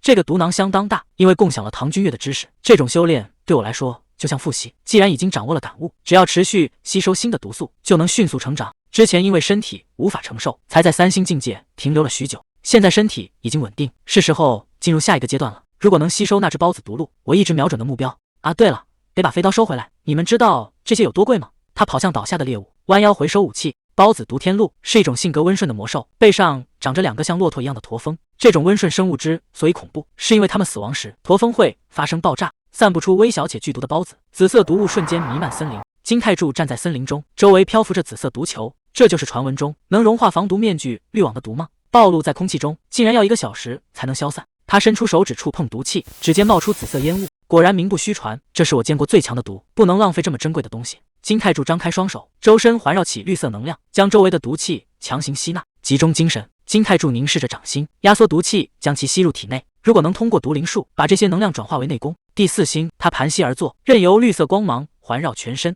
已经过去多少小时了？吸收了空气中散布的所有路毒后，身体变得沉重，毒气量实在太庞大，转化起来并不容易。是我太贪心了吗？金泰柱盘膝而坐，周身环绕绿色气息。既然已经彻底理解这种路毒的成分，在地球开发解药简直易如反掌。比起武林，地球上的毒素种类更加丰富多样，必须利用这个优势，尽快变得更强，绝不能像以前那样做一个任人宰割的弱者，绝对不能。金泰柱双手汇聚能量，一颗翠绿的光球在掌心逐渐凝实，终于完成了第4颗星。他睁开双眼，感受着充盈的力量，花了很长时间啊。金泰柱在林间伸了个懒腰，在这一山待的时间比预想的要长。既然已经突破到4星，也确认了孢子毒天鹿解毒剂的成分，该回去了吧。他背起沉重的登山包，走向森林出口。离开药店这么久，总觉得有些不安。夜幕降临，金泰柱推开药店大门，放下背包。老板，我回来了，您过得好吗？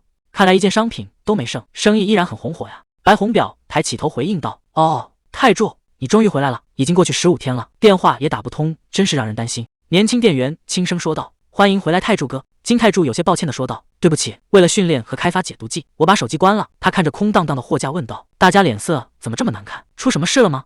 白红表看着空箱子，叹气道：“医药销售代表说不再为我们供货，还收回了所有库存。自治委员会的药品许可部门今天也要求我们提交成分清单进行调查，理由是解毒剂有副作用。”金泰柱面色阴沉：“这也是赵勋熙搞的鬼吗？”白红表看着金泰柱说道：“虽然还不确定，但这确实是他常用的手段。他还是自治委员会的成员。”金泰柱看着桌上的药瓶问道：“如果我们不提供成分表，会发生什么？”白红表回应道：“最坏的情况，我们可能会被禁止销售。”金泰柱双臂交叉，难道连帝国派来的常务委员也打算对此视而不见吗？赵勋熙的攻击才刚刚开始，垃圾的行为永远不会出乎意料，就像在市场里一样。但我或唐君越绝不会妥协，在那之前，我会先击垮他们。金泰柱看向白红表说道：“老板，我们要先发制人，如果他们想威胁我们，至少该用点真家伙。”白红表疑惑地问道：“先发制人？”金泰柱露出微笑说道：“既然他们说解毒剂有副作用，那我们就不卖了，现在就关门歇业。”深夜的幼儿园大门紧闭，篝火上架着巨大的烤肉，油脂滋滋作响，香气四溢。金泰柱坐在长椅上，插起一块烤肉送入口中，肉质鲜嫩多汁，仿佛有小鹿在舌尖跳跃，太好吃了！这就是三韩帝国最顶级的包子独天鹿肉吗？这种毒素无法被清除，一旦发现尸体就会被皇帝垄断，看来有钱也买不到是真的。金泰柱插起一块肉放进嘴里，当初决定把包子独天鹿解毒剂作为下一个产品，真是选对了，这味道简直疯了。原本的目标是在魔物潮爆发时防止平民被包子独天鹿毒死，但这种美味，任何尝过的人都会沦为他的奴隶。既然大家都喜欢，或许可以顺便卖鹿肉，如果能供应给这位痴迷肉食的统治者，也许就能见到那位被称为剑术大师的人了。白红表轻咳一声，泰柱先生，谢谢你提供这么珍贵的肉，真没想到你的新产品竟然是那种可怕的包子独天鹿解毒剂，真是令人印象深刻。但是就这样关掉药店，完全不回应，真的没关系吗？我有点担心。金泰柱吃了一口肉说道，没关系，只要相信我并等待就好。如果解毒剂卖不出去，你觉得后悔的人会是谁？朴振珠站在紧闭的店门前，搞什么鬼？都5天了还不开门吗？他看着手中的药瓶，解毒剂只剩几瓶了，这样还怎么狩猎？路过的红发男人说道，嘿，看来传闻是真的。同伴问道，什么传闻？红发男人回应道，听说解毒剂有副作用，有人吃了之后出了问题，自治委员会要求公开配方，白老板顶不住压力关门了。同伴点头说道，我也听说了，甚至可能会永久停售。朴振珠听着议论，这些混蛋只会乱说话，我吃过很多次白老板的药，那可是顶级货色。他愤怒地伸出手大喊，喂！朴振珠正要发作，一柄长剑横在身前，挡住了他的去路。李正学握着剑柄说道，到此为止吧，我不允许有人在这里闹事。朴振珠惊呼道，李正学大人！路人们窃窃私语，民兵首领为什么在这？看来他和委员会勾结的传闻是真的，又是这种日子吗？李正学按着剑柄说道，这是常务委员会的决定，由于药店的解毒剂有副作用，在成分分析完成前禁止销售。都散了吧，别在这里大声喧哗。朴振珠愤怒地回应道，简直是一派胡言，我亲自参加了试验，身体完全没有任何问题，没有解毒剂我们要怎么狩猎？难道要让我们回去穿防重服吗？人群中传来附和声，没错，我才不要回到过去，让他们继续卖，或者找个有副作用的人出来。你是因为百毒不侵才不在乎吧？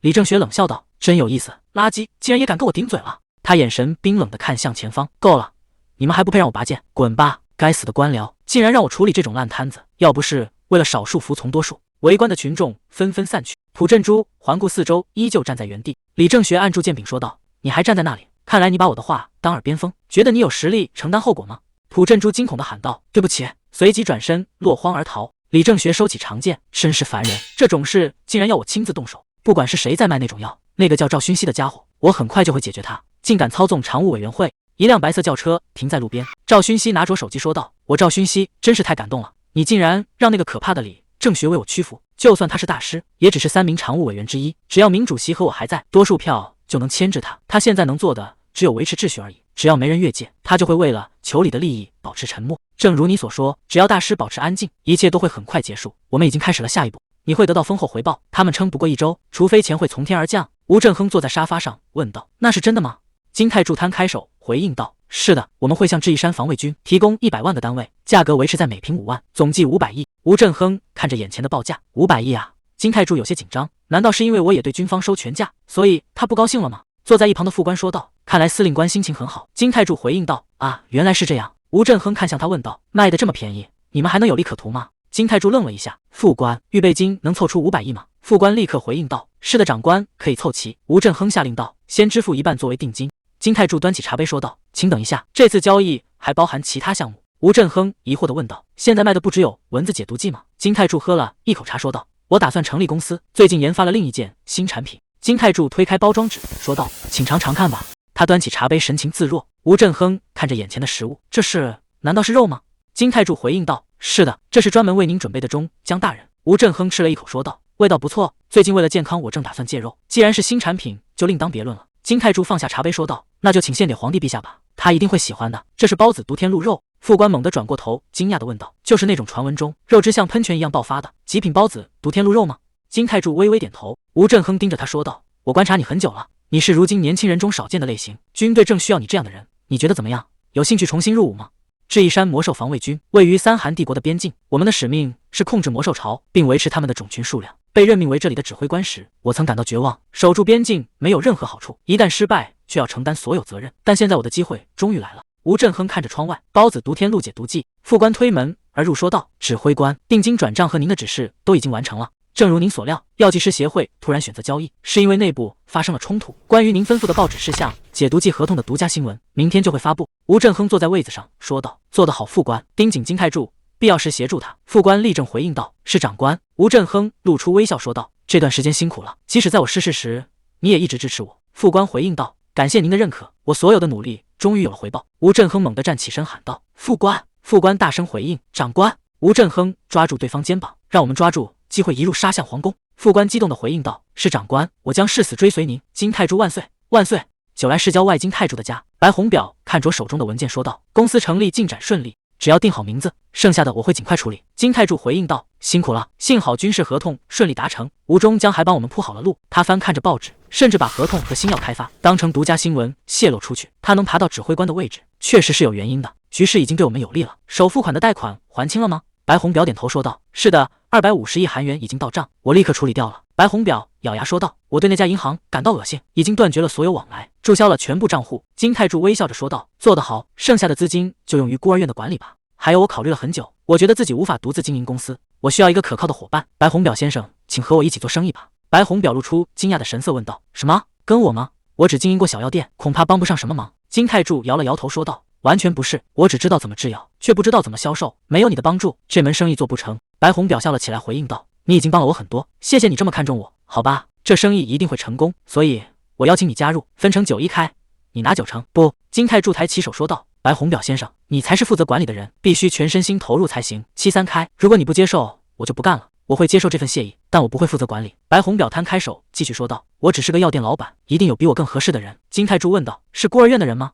你以前在孤儿院地堡见过他吧？他的名字叫白瑞妍。”金泰柱点头回应道：“是的，我记得。”白红表继续说道：“他是我孩子中最出色的，如果你不介意，我现在就叫他进来。他照顾孤儿超过20年，这些走向世界的孩子们就是他真正的力量。”金泰柱微笑着说道：“欢迎任何有才华的人。”两人伸手紧紧相握，我选择和白红表先生联手，果然是正确的决定。金泰柱开口说道：“我刚想到一个公司名字，就叫太红生物吧。”白红表笑着回应道：“哦，我很喜欢，现在就去申请登记。对了，我已经从孤儿院叫来了一名觉醒者，还有一名法力兼容者。”金泰柱疑惑地问道：“哎，为了什么？”白红表站起身解释道：“像赵勋熙那种人可能会动用武力，我叫他们来保护你。”金泰柱愣了一下，问道：“我的安保？”金泰柱双臂交叉说道：“我没事，让他们去保护孤儿院吧。到底谁保护谁啊？”白红表面露难色说道：“但是他到底在自信什么？脸上没有印记，说明他不是觉醒者，充其量只是魔力兼容，是因为当过兵才这样吗？”金泰柱看向他说道：“看来你还是不信任我，我们难道还没建立信任吗？”白红表连忙摆手回应道：“不，我当然信任你，如果不信你还能信谁？”金泰柱拿起外套说道：“我知道了，那就一次性解决吧，现在就把那些朋友叫来。”白红表疑惑地问道：“为什么？”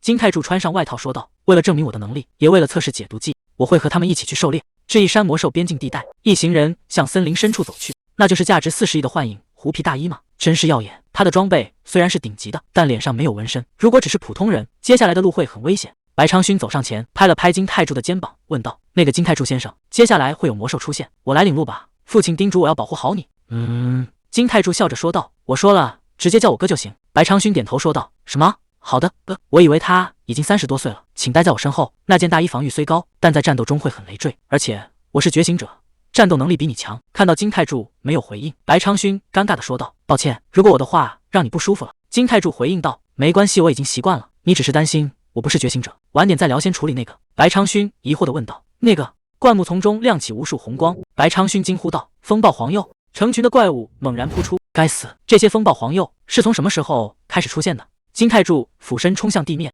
指缝间夹住数枚黑色圆球。金泰柱眼神变得冰冷，他挥手撒出图钉，发动技能落水瀑布，无数紫色光芒在森林中炸裂，精准贯穿魔兽。白昌勋看着眼前一幕，什么？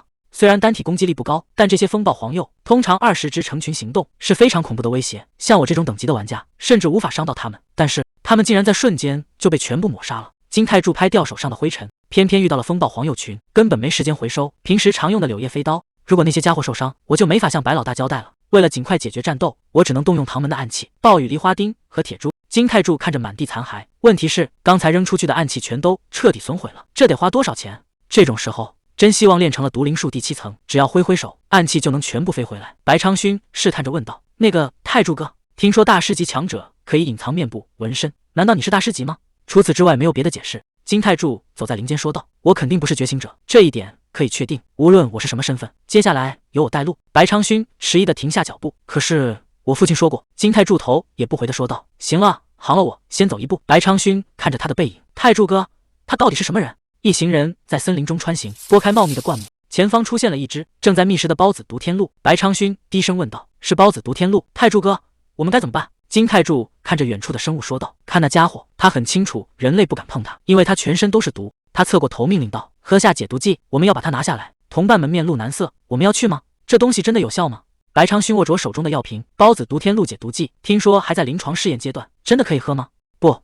我必须相信他，他和父亲已经是一条船上的人了。他展现过那种压倒性的力量，这药也是他制作的。白昌勋拧开瓶盖，仰头灌下药水。现在轮到我们证明自己了。白昌勋按住剑柄说道：“我先上，如果他想逃跑，就用魔力枪掩护我。”金发青年点头回应道：“明白了。”白昌勋拔出长剑，直冲向远处的怪物。怪物发出刺耳的尖叫，张开利齿扑向前方。周围的人惊恐地抱住头，发出阵阵惨叫。白昌勋跃向半空，挥剑重重劈下，一击斩，蓝色剑气纵贯而下，将怪物彻底撕碎。马尾女人指着地上的鹿，惊恐地大喊道：“要爆炸了，快躲开！”鹿尸瞬间炸裂，紫色孢子向四周扩散，笼罩了整片森林。金泰柱站在毒雾中，看着漂浮的紫色光球。起初我还有些怀疑，但现在看来这感觉还不赖。无论是孢子毒鹿的解药，还是那个小鬼，虽然他看起来很窝囊，但确实很有胆量。马尾女人挥动手臂：“昌勋，你快看，我一点事都没有！”哈哈哈！谢天谢地，解毒剂真的有效。金泰柱穿过森林说道：“看到了吗？现在相信我了吧？有了这种解毒剂，对付那些家伙轻而易举。孢子毒天鹿只是虚张声势，没了毒素，他们不过是些弱者。”白昌勋迎上前喊道：“泰柱先生，抱歉，之前怀疑了你的解毒剂。”旁边的女人补充道：“我从一开始就相信你，毕竟是你制作了针对蚊子的解毒剂。”金泰柱继续向前走去，如果大家都没事，就继续移动。狩猎还没结束，随行人员齐声回应道：“是的，长官。”金泰柱停下脚步，叮嘱道：“对了，你们都知道怎么屠宰吧？记得把孢子毒天鹿的肉收好，一旦这种解毒剂上市，孢子毒天鹿这种生物恐怕就要被猎杀到灭绝了。”三韩帝国首都位于曾经的满洲地区，银河集团总部大楼办公室内，键盘声此起彼伏。全柱学走近问道：“白经理？”白瑞妍抬起头回应道：“是的，副部长。”全柱学露出笑容说道：“我就直说了，你是在白氏孤儿院长大的吧？院长是白红表，为什么突然提起我父亲？”白瑞妍平静地回应道：“没错，请问有什么事吗？”全柱学得意地说道：“看来我没记错，我要你放下手头所有项目。”白瑞妍惊讶地问道：“您说什么？”“我想让你去一趟球里，帮我处理一些事情，就当是帮我个私人忙吧。”白瑞妍疑惑地问道：“怎么突然说这个？”全柱学把报纸拍在桌上：“你没看新闻吗？太红生物有了新动向，这家伙到底在搞什么？为什么突然这样？”白瑞妍回应道：“你是说孢子毒天鹿解毒剂的事吗？我当然看过。”全柱学摊开手说道：“那为什么要装傻？白氏药店是太红的子公司，这件事早就传开了。”白瑞妍低下头，父亲从来没提过这件事。全柱学语气变得阴沉：“那不重要，总之你立刻去球里，像胶水一样粘着你父亲，调查解毒剂的底细，把配方也弄到手。你应该知道我为谁效命，只要办成这件事，你的生活将彻底改变。”他是在要求我背叛并监视自己的父亲吗？白瑞妍犹豫着开口。我手机突然剧烈震动，屏幕上显示着父亲的来电。他看着手机问道：“是我父亲打来的，可以接一下吗？”全柱学冷哼一声：“动作快点，赶紧做决定，我还要去提交报告。”白瑞妍对着电话说道：“是的，父亲。”全柱学双手抱胸，冷冷看着：“好的，父亲，我明白了，晚点再聊。考虑得够久了，决定好了吗？”瑞妍放下电话回应道：“是的，我会去球里。”全柱学露出满意的神色：“明智的选择。那我们来谈谈细节。”白瑞妍一把扯下胸前的工牌，直接甩在全柱学脸上说道：“在那之前，我要辞掉这份烂工作。”白瑞妍露出灿烂的笑容：“你长得矮，却总是狗眼看人低，真让人火大！居然还想让我背叛父亲，你把我当成什么人了？”全柱学在身后气急败坏的大喊：“白瑞妍，你疯了吗？你只是个孤儿，居然敢背叛我！快给我回来！”白瑞妍头也不回的离开。深夜的球里，金泰柱的新家，众人正忙着搬运物资。金泰柱走进仓库说道：“大家今天辛苦了。”白昌勋停下动作回应道：“哥，你也辛苦了，谢谢你做的一切。”金泰柱看着他说道：“带孩子们回孤儿院休息吧，剩下的我来处理。”白昌勋面露难色问道：“可是保护你的任务呢？父亲反复叮嘱我们要守着你。”金泰柱双手环抱说道：“看了我今天的表现，你觉得我还需要保护吗？去守着孤儿院的孩子和院长。”白昌勋低下头说道：“既然你都这么说了。”他转头对同伴们喊道：“孩子们收拾好东西，准备回家。”金泰柱看着窗外，孤儿院应该是安全的，在球里洞那里的孩子，市民们绝不会放过他们。但这个世界到处是疯子，尤其是在球里这种地方。他站在门口挥手告别：“这就是我需要像他们这样值得信赖的人的原因。一旦公司架构完善，雇佣到足够的人手处理解毒剂原料，我就能腾出时间专注于新药研发。”原本只想稳步赚钱，然后安静的定居下来，但事情的发展远超预期。他走进电梯，按下了顶层按钮。不过赚大钱也没什么坏处，多亏了这些，我才能买下这样的房子。金泰柱推开家门，看着宽敞的客厅，拥有自己的家感觉真奇妙。他脱下外套，随手搭在扶手上。我本是魔力排斥者，以为自己会死在坡州，但我拼命活了下来，被继母赶进军队，在那场几乎丧命的危机中，与唐君越共享灵魂并觉醒。后来我来到裘里当了一名搬运工，并研发出了解毒剂。金泰柱躺在床上，短时间内发生了太多事，裘里将是我的起点，也是我自立门户的基石。深夜的街道上，马尚直看着眼前的建筑问道：“这就是金泰柱那小子的楼？”身后的手下回应道：“是的，首领。”马尚直露出冷笑，裘里的新面孔最近买地买得很凶啊，莫名让我觉得有点自豪。手下继续说道：“蚊子解毒剂已经卖光了，听说孢子毒天露解毒剂也快出了。”马尚直不耐烦地打断：“这种事我能不知道？”手下急忙道歉：“对不起，首领。”马尚直盯着大楼，真是浪费，要不是赵勋熙有交代，我早就把那小子绑了，把配方抢到手。首领，手下轻声提醒。马尚直迈步走向大楼，我知道，要是赵会长的药品供应断了，我们就麻烦了。走吧。他拿出工具，撬开门锁，带着手下潜入楼梯间。进去之后别废话，直接把针头扎进去，等他药效发作昏过去，我们就把他抬上车。房门被悄悄推开，黑影潜入房间，壮汉猛地扑向床榻，挥动针头刺下去。金泰柱瞬间出手，死死扣住对方手腕。我一直在想，本来打算让你直接打一针的。壮汉惊恐地喊道：“该死，你居然醒着！”马尚直在后方催促道：“你在干什么？快点动手啊！”壮汉满头大汗：“我的手动不了了。”马尚直惊呼道：“什么？”金泰柱回应道：“我从一开始就知道你在这里。”壮汉猛地回头，发现手中的注射器消失不见。我的注射器！金泰柱把玩着针筒说道：“忘了说我讨厌打针，因为很疼。”手下颤声问道：“老大，这家伙真的是魔力排斥者吗？”金泰柱看着药剂，我在想，如果口服的话，效果会不会变差？马尚直咬牙切齿地说道：“你这小臭虫竟然敢抢我的药，还敢在觉醒者面前大言不惭！你为什么要吃那个？那是毒药！”金泰柱举起针管，将紫色液体滴入舌尖，他周身环绕起紫色能量，眼中闪烁着寒光，说道：“这毒药效果不错，还有吗？”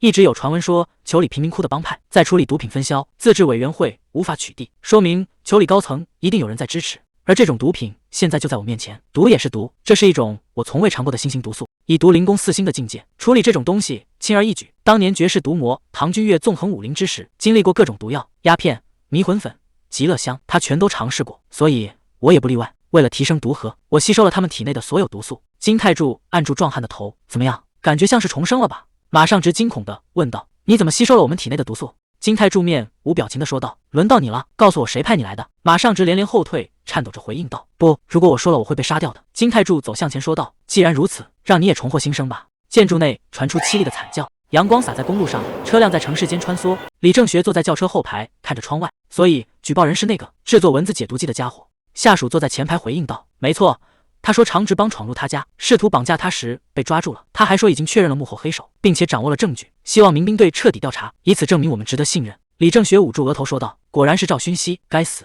既然要动手，至少也该利落的完成，搞砸成这样，简直像个白痴。”金泰柱只是个刚来裘里的流浪者，还算好对付，但真正的麻烦是白红表，他的名声太好也太高了，把赵勋熙拉进来，强行达成和解是最快的办法。但那个贪婪的混蛋绝不会轻易罢休。这将演变成一场持久战。既然他要求彻底调查，民兵队也会感受到压力，所以到头来只有那个办法了吗？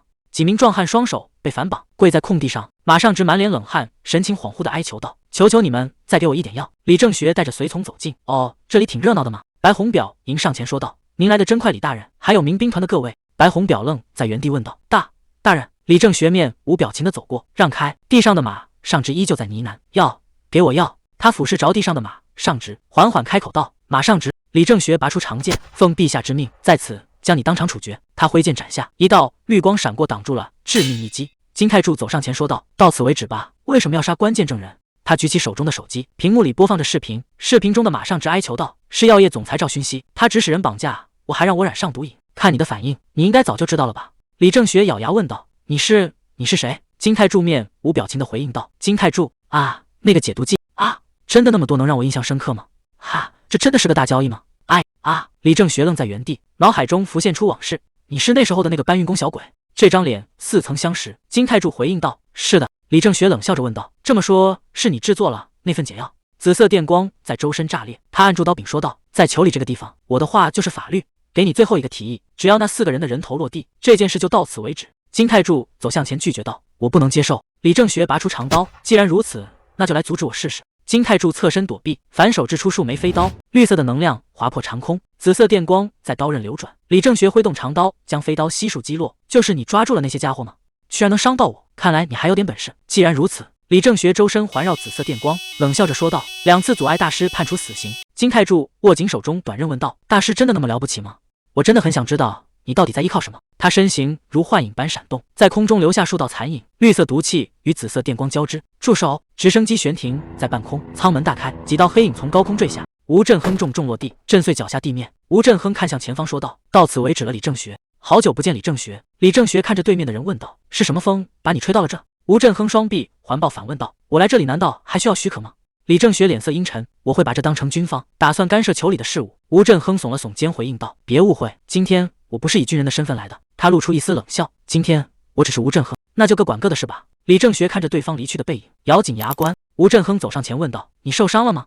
金太柱握住他的手回应道：“不，我没事。”具俊英皱眉问道：“是谁干的？把名字告诉我。”具俊英会亲自处理，我们不能让提供解毒剂的人出事。蒲碧城提议道：“我会派几名军官担任你的护卫。”洪俊泰搓着手问道：“要不要我也为你熬点补药？”李正学看着远处的金太柱，这是怎么回事？难道他们已经通过他父亲的关系互相认识了吗？4个高手，而且还是军官，没办法靠口才混过去，只能先撤退了。这份屈辱我一定会还回来。李正学转身看向众人说道：“你们慢慢聊，我先告辞了。”吴振亨双手插兜说道：“这就走了吗？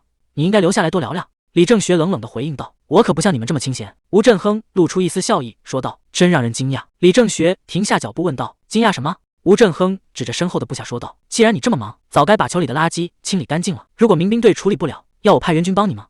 李正学头也不回地说道：“不需要，我也看那些家伙不顺眼，等我回去会亲自解决。”随从恭敬地回应道：“是，大人。”吴振亨沉声说道：“等等，把那些狗留下，他们要跟我走。”李正学猛地转头问道：“你不是说军不会介入吗？”